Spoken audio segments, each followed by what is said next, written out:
Harka fuunee akkam jirtu daawwattoota koo nageenyi waaqayyoo bakkuma isin jirtanitti isiniif haa ta'u jecha jirtuu fayyaa keessanii ani nagaa koodhaa galanni waaqayyoof haa ta'u har'as egaa walitti deebinee jirra warroonni chaanaala koof haaraa taatan chaanaalii koo subscribe gochuun maamila naaf ta'a warroonni immoo kallattii garaagaraatiin na deeggaraa jirtanii viidiyoo koo share naa gootanii akkasuma yaada qabdan koomentii jalatti naa barreessitanii jajjabeessaa na duukaa jirtan galatoomaa ulfaadhaan isiniin jedha ammayyuu dabalee daddabalee warroon viidiyoo koo share gootanii na jajjabeessaa jirtan obboloonni koo qaaliif kabajamoo baay'ee galatoomaan isiniin jedha ammas egaa deeggarsi keessan hin dhaabbatini na gargaaraa share naa godhaa viidiyoo kiyya anis amman danda'ee viidiyoo babbareeda hojjechuuf na yaalaa isiniin jedha egaan har'ammoo gaafilee garagaraa namoonni na gaafattan jirtu jechuudha.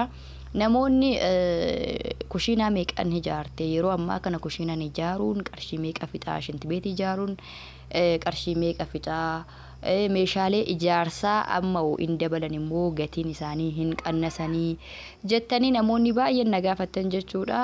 Har'agaa mata duree kiyya akkasin irraa hin banne jechuudha.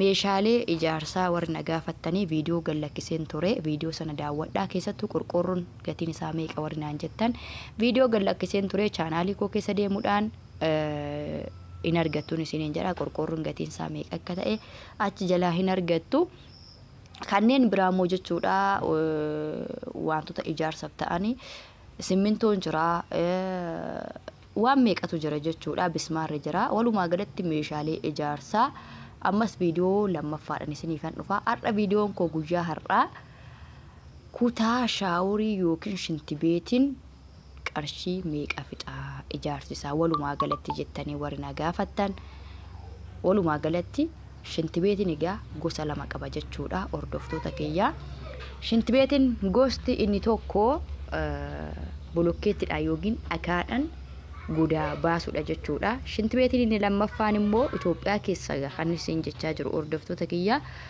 walisin harkaa hin makin suuta jedheen haasaa sirriitti na dhaggeeffadhaa viidiyoo yeroo tokko gaafii yeroo nama gaafattan deebii sana yeroo viidiyoo namni gadi isinii dhiise aga dhumaatti dhaggeeffadhaa yoo isinii gala malee viidiyoo irra harkiftanii yookiin murtanii yoo ta'e isinii hin galu jechuudha kanaaf egaa har'a bifa lamaanin isinitti hima jechuudha bifti inni tokko ofii kootii kanan hojjechiise jechuudha ofii kootii kanan hojjechiise maal akka ta'e maal akka fakkaatu sirriitti isinitti hima sirriitti na caqasaa egaan ani shinti beetii ergan biyya arabaa irraa dhufeera kan shinti beetii fi kushiinaa mana suuqiif ta'u kan ijaare iddan biyya arabaa irraa dhufeeti jechuudha innis egaa shinti beetiin meeqa fixii kan jettan yoo taate shinti beetiin keemmoo akkaataa kamiin ijaarame kan jettan yoo ta'e shinti beetiin kiyyaa bolokkeettidhaan yookiin dhagaadhaan godaa hin baasne jechuudha gommaadha jechuudha kan kiyya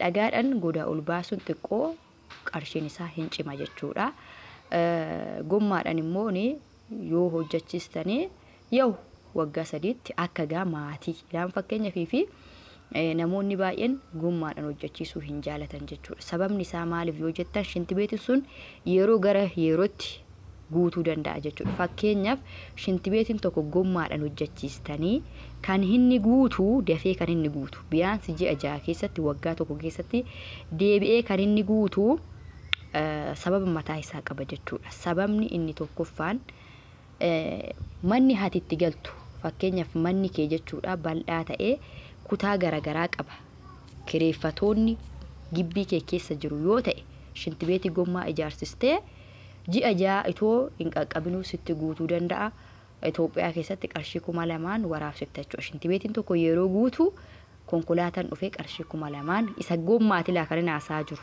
dhaggeeffadhaa qarshii 2,000 kanfaltee waraabsista jechuudha sana hin taane taanaan gibbiin ati itti galtu manni itti galtu qobaa keeti taanaan darbee maatiin keessatti dhufu yookiin namni keessummaan sitti dhufu yoo ta'e kireeffatoonni hin jira yoo ta'e gibbii ati itti galtu kireeffatoonni hin jira yoo ta'e namni baay'inaan hin jiru yoo ta'e shinti beetii gommaa yoo hojjechiises homaa waan badii hin qabu bareedadha ji'a 6ttis waggaattis dafee hin guutu fakkeenyaaf waggaa 5 kan turus jira waggaa 6 kan turus jira ogeessi shinti beetii naaf ijaaree waa baay'ee naasofsiise jechuudha too shinti beetii hin jalqabsiisine egaa Shinti beetiin kan gommaa sun namoonni baay'een dafee guuta jedhu guutuun isaa sababa mataa isaa qaba. Yoo kireeffatoonni 5 yookiin 6 si'i nama 7tu gibbii kanatti gala yoo ta'e ji'a 6 guutuu danda'a. Yoo immoo kaanii waggaa 6 5 si'a tokko waraabsisuun hin danda'ama.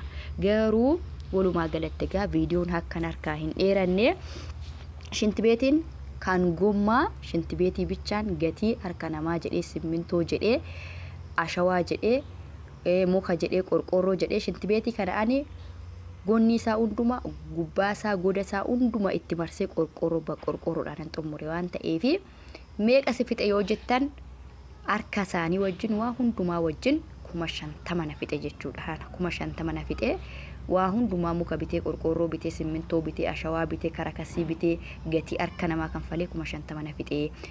Asitti wanti isin hubachuu qabdanii karakasii jechuudha. Karakasii fi ashawaa muraasa kan mana irraa afin qabaa xiqqoon itti bite jechuudha. Isini 50 ol isin fixuu danda'a. Waan hundumaa anama simmintoo qalqala 3 walakkaa kan mana kanarraa afin qabaa qalqala 3 bichaa itti bite jechuudha. Qalqala 6 fi walakkaadha simmintoo kan fixe.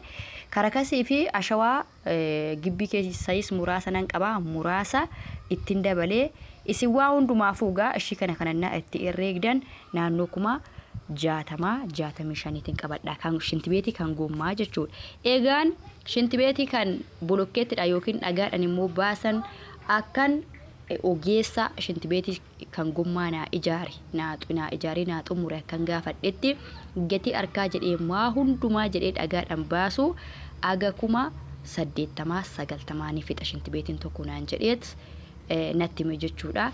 Yeroo ammaa kana immoo anamma wanta sobaa ta'uu hin ta'in wanta qabatama waan sobaa waan qabatamaa hin taane ani miidiyaa kanarratti gadi lakkisu keessattuu gaafilee isin nagaafattan ilaalchisee wanta qabatamaa hin taane wanta sobaa gadi isin dhiisu. Sababiin isaa wanta sobaa yoon isin gadi dhiise wantichan isin gadhiisee irratti haase sana boru dhugaa fi soba isaa waan adda baastanii fi waan akkana keessumattuu gaafii isin nagaafattan keessatti waan sobaan hojjetuun isiniin jedha.